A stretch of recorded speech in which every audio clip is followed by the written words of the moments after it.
So, how to use Instagram to sell an NFT or to sell art in general. You can use them for both physical pieces and digital pieces. So, let's start with the profile. With your profile, you want to have in your name what kind of artist you are. If it's NFT artist, use the hashtag in your bio or in your profile, hashtag such and such artist. You want to start to narrow in on what kind of artist you are, so that way people can know how to search for you. And it's not just helpful with Instagram search, but also Google search as well. When someone is searching for that, it'll bump you up in the SEO, order, right? So, I mean, we're still talking honestly, it might be page 1,000 or something, unless you have better SEO laid, embedded in your website or embedded in your Instagram, for example. But yeah, you just want to use the title. You want to go in, change that. And you want to be thoughtful about it because you can only change it twice in 14 days. So whatever you put it as, you got one more time, and then it's gonna say that for 14 days straight. So be thoughtful of what kind of artist you want to be. I'm talking even if it's comedy art, landscape art. Think of not just the now and whether or not you search for anything that way on Instagram, but I know I do, and I know that the generations coming up will, and I know that that's how Instagram is building it to be. Otherwise, it wouldn't be an option, right?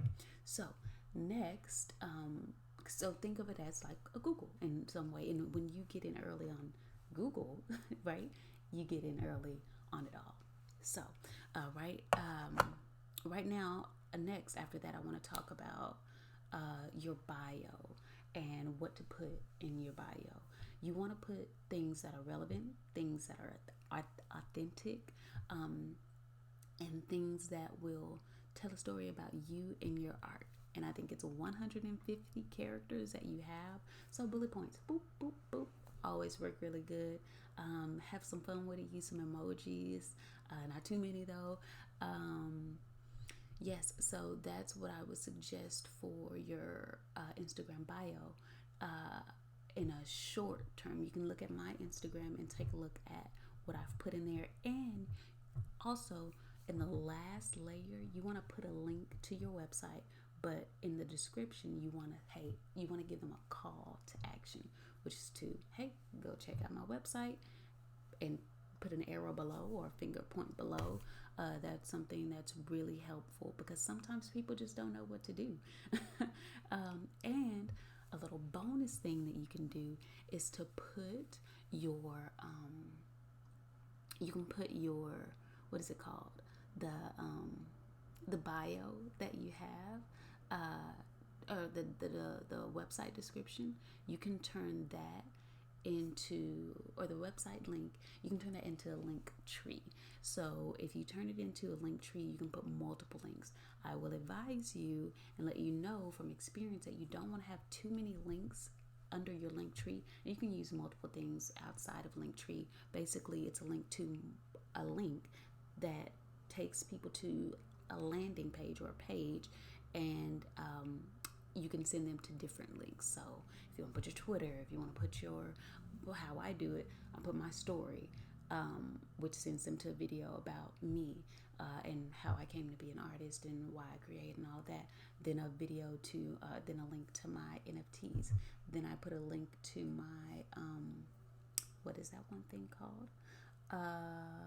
My YouTube videos. Duh. And then I put a link to something else. I can't think of the fourth one, but the point is that you don't want to put too many links, because if you put too many links, then people will be confused. They won't know where to go, and they won't click on anything at all. So you can use Linktree or Milkshake, and Milkshake is really cool because you can have multiple pages, or you can just have the link option in itself and then put those links. Then you want to, posting is going to be we're going to put that in another day, what to post and how to post, because it can be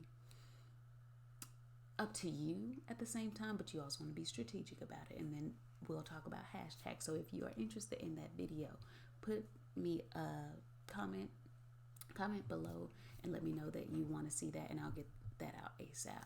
But I might take some time to get to that otherwise. So definitely let me know. And for those of you listening into the podcast, DM me on any of my platforms, Twitter, Instagram, Pinterest, and I will get back to you guys, because I want to make sure that I'm giving you guys something that you want to see that's going to be helpful, something that's helped me understanding and help me to promote my art, so that you can do the same too. So outside of posting, guys, there's a whole lot. So what I want to talk about is to get people to hit that follow because they understand you, not because you have a lot of followers, not because you just strategically placing yourself to help people understand what you're about, right? So some other things that can help you do that is your highlight reels, right? You can go onto Canva. Go into Canva is an app, or you can use it on the computer. You'll create a story, and it's basically where you put all of the highlights to your story. You can start to plan out and be strategic on what highlight reels you're going to put at the top. 5 is a nice clean look, and as I was saying, you can go onto Canva, create a cover for that, as you can see on my Instagram page. If you go there now, you'll see that I have a highlight for my story. That's super important. I want everybody to know what it is I do and why. And people want to know that, but it's hard to explain that sometimes in the content piece every single time you post. So I have a little home where they can go. Kind of like tabs on your website is how I like to think of them. Then I have one for balance, which is basically me sharing my day-to-day on how I balance being a mother, because that's a part of my life, therefore my brand, and how I balance being a wife and sister, everything. That's family. That's where you go for that. Oh, and recipes too, because I cook a lot. And then also, with that being said, share a part of you outside of art. People want to see you do your daily thing, because that's just the world we live in right now. And honestly, now that I've gotten into it, it is a lot of fun, and I feel like I'm documenting my life for my future descendants too. So find some way to spice it up and make it fun. Then and make it enjoyable for you to do, because you have to want to do this consistently to build your brand and get people to understand what you're about. So yeah, you want to have your highlights. I could go into my other 3. I can even think of them right now, but you want to have that. And once you have that, then you'll be able to kind of lay out what you want your page to be about, and feel free to change it. It's not set in stone. Just put something up that feels authentic to you in the moment. You can always go back and change it later, and then start to create stories in your Instagram story, the things that are up for 24 hours, and that plus sign on your icon at the very top left hand corner of your phone when you go onto the page, the Instagram app. Yeah, start to put stories that'll go into that category. Some may not, some will. Cool. Have a section for your art. I have a section for my art, and it's just of my most recent piece or all of my pieces. I change it up from time to time, but that's what I want to talk about today. Again, guys, I do not like to keep these things long, because it's just nice to have something short and sweet. And if you have any more questions, just put a comment below podcast. Hit me up on Instagram, Twitter, or Pinterest, and on all of those platforms. My name is @It's Brittany Bell, @BRI, @It's ITS, right? BRITTNIBELL, and I will talk to you guys soon. You guys have a great morning, noon, night, day, whatever time you are checking this out, and I'll get back with you.